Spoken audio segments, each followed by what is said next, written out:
Hello, welcome to school of human rights. आज का जो हमारा टॉपिक है वो है preamble of universal declaration of human rights, यानी यूडीएचआर का प्रियम्बल आज हम पढ़ेंगे। ठीक है, तो प्रियम्बल जो है यूडीएचआर का, उसका फर्स्ट पॉइंट है where is recognition of the inherent dignity and of the equal and inalienable rights of all members of the human family is the foundation of freedom, justice and peace in the world। देखिए इसका मतलब क्या है। इसका मतलब ये है कि जो प्रियम्बल है वो ये कहता है कि इंसान की, ह्यूमन बीइंग की जो इनहेरेंट डिग्निटी है, इनहेरेंट डिग्निटी का मतलब ये है कि जो उसका सम्मान है या जो उसकी इज्जत है।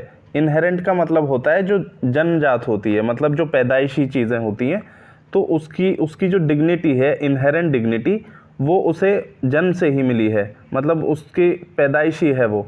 तो वो चीज़ उससे कोई नहीं छीन सकता, उससे कोई नहीं छीन सकता, उसको रिकॉग्नाइज सबको करना चाहिए। ठीक है।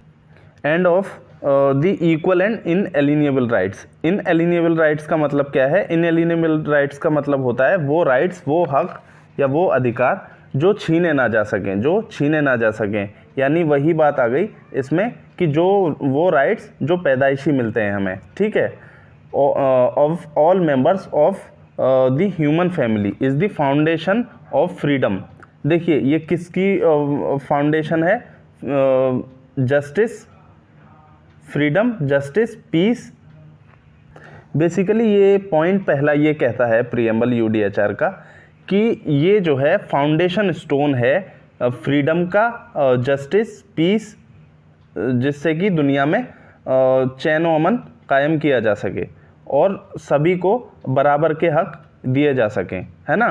इसको रिकॉग्नाइज कर रहा है, कौन कर रहा है? प्रियम्बल। और ये भी कह रहा है कि सारे जो नेशंस हैं या जो मेंबर्स हैं सोसाइटी के, वो एक दूसरे को के बीच में डिस्क्रिमिनेशन ना पैदा करें और एक दूसरे का सम्मान करें।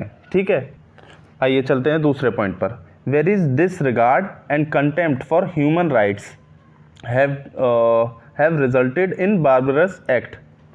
ठीक है, barbarous acts which have outrage the conscience of mankind and the advent of a world in which human beings shall enjoy freedom of speech and belief and freedom from fear want has been proclaimed as the highest aspiration of common people।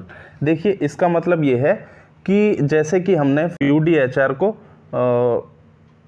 तो जो second world war में हमने देखा कि किस तरह से लोगों को मारा गया और बुरे बुरे तरीक़ों से, अलग अलग तरीक़ों से उन पर जुल्म और ज़्यादती की गई। बहुत बार्बरस एक्ट किया गया।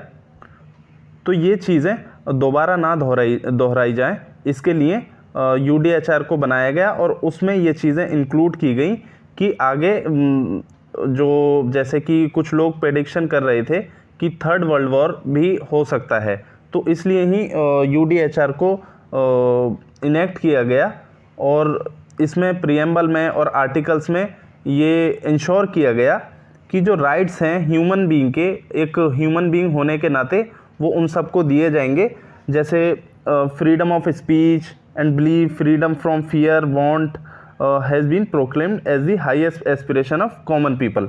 मतलब ये कि उसके साथ किसी भी तरह का बार्बरस एक्ट अगर कोई करता है तो वो बिल्कुल भी बर्दाश्त नहीं किया जाएगा। ठीक है, और वो ह्यूमन राइट्स का वायलेशन माना जाएगा। नेक्स्ट है where is it is essential if man is not to be compelled to have recourse as a last resort to rebellion against tyranny and oppression that human rights should be protected by the rule of law. देखिए इसका मतलब ये है कि for example जैसे हमने देखा कि यूनाइटेड नेशंस जब बन रहा था या यूडीएचआर जब बन रहा था, तब उस वक्त से पहले जो भी राजा महाराजा हुआ करते थे या जो कुछ ऐसी कंट्रीज़ थी जो कमज़ोर कंट्रीज़ पर कब्ज़ा कर लिया करती थी, उन्हें कॉलोनीज़ बना लिया करती थी अपनी, ठीक है। तो वहाँ पर वो क्या करते थे, बेसिकली वो वहाँ पर अपने हिसाब से रूल करते थे और वहाँ की जो सिटीजन्स थे, वहाँ के जो लोग थे उन पर जुल्म ज़्यादती करते थे, ठीक है। तो बेसिकली ये प्रियम्बल क्या कह रहा है कि लोगों का अपना हक, उनका हक है कि वो चाहें तो उन किसी कंट्री के कॉलोनियल रूल के ख़िलाफ़ रिबेल कर सकते हैं और उसको हटा सकते हैं, मतलब तख्ता पलट कर सकते हैं और वो अपनी एक अपना उनका कॉन्स्टिट्यूशन बना सकते हैं, अपनी एक बाउंड्री क्रिएट कर सकते हैं जहाँ पर रूल ऑफ लॉ हो और जहाँ पर ह्यूमन राइट्स का पूरा प्रोटेक्शन मिले सभी लोगों को और ह्यूमन राइट्स सभी के लिए बराबर हों, ठीक है। ये ना हो कि जो राजा है, जो रूल कर रहा है, उसके लिए एक अलग से ह्यूमन राइट्स की डेफिनेशन है और जो लोग हैं जो जिन पर रूल कर रहा है वो किंग, उनके लिए एक ह्यूमन राइट्स की अलग से डेफिनेशन हो, ठीक है। ह्यूमन राइट्स जो है वो सबके लिए बराबर हैं और किसी को भी डिस्क्रिमिनेट नहीं किया जा सकता, ठीक है।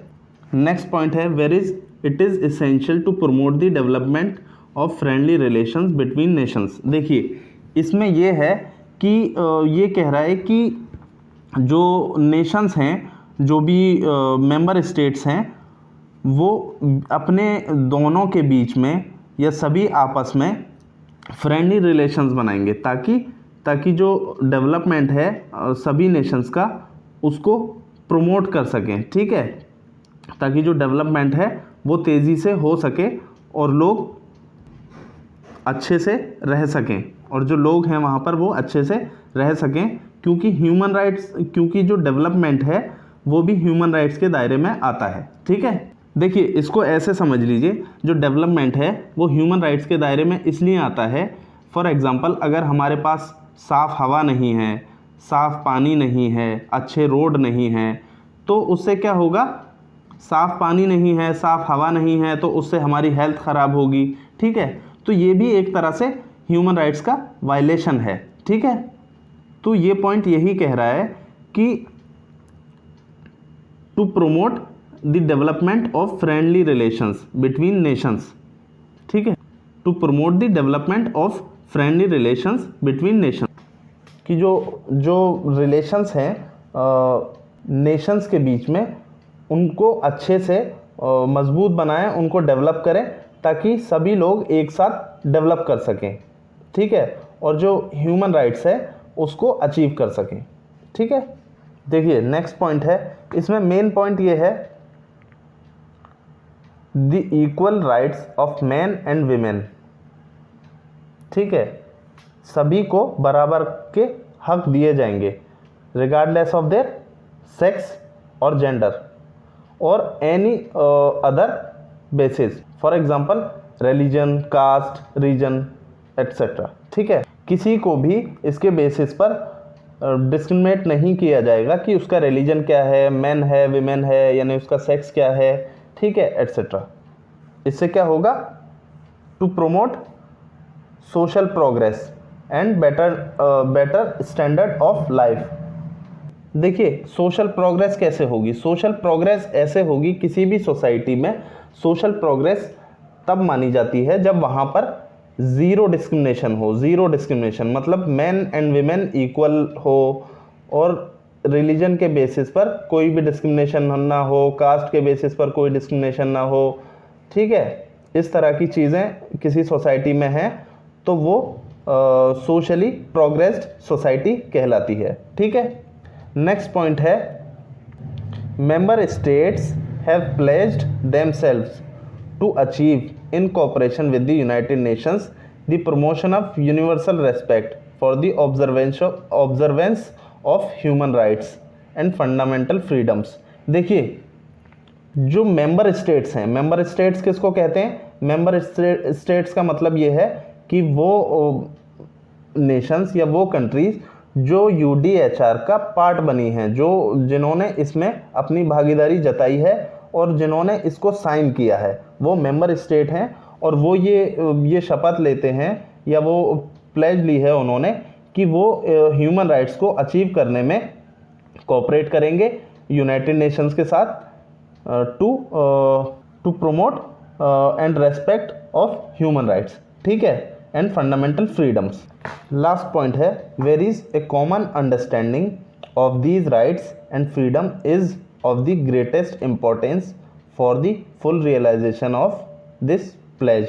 इसका मतलब ये है कि जो चार्टर है वो ये कह रहा है कि ह्यूमन राइट्स की कॉमन अंडरस्टैंडिंग सभी को होनी चाहिए, सभी स्टेट्स को और सोसाइटी में सभी के पास अगर कॉमन अंडरस्टैंडिंग होगी ह्यूमन राइट्स की कि तो कोई भी किसी भी बेसिस पर किसी के साथ डिस्क्रिमिनेशन नहीं करेगा और ह्यूमन राइट्स का वायलेशन नहीं करेगा। और ये सबसे बड़ी अचीवमेंट होगी किसके लिए, ह्यूमन राइट्स के लिए या यूनाइटेड नेशंस के लिए, कि उन्होंने ह्यूमन राइट्स को अचीव कर लिया है। और यही एक प्लेज है इंटरनेशनल कम्युनिटी के लिए, ठीक है। तो आज के लिए इतना ही, मिलते हैं नेक्स्ट वीडियो में जिसमें हम आर्टिकल्स को UDHR के आर्टिकल्स को डिस्कस करेंगे एक एक करके, ठीक है। तब तक के लिए ख्याल रखिए, शुक्रिया।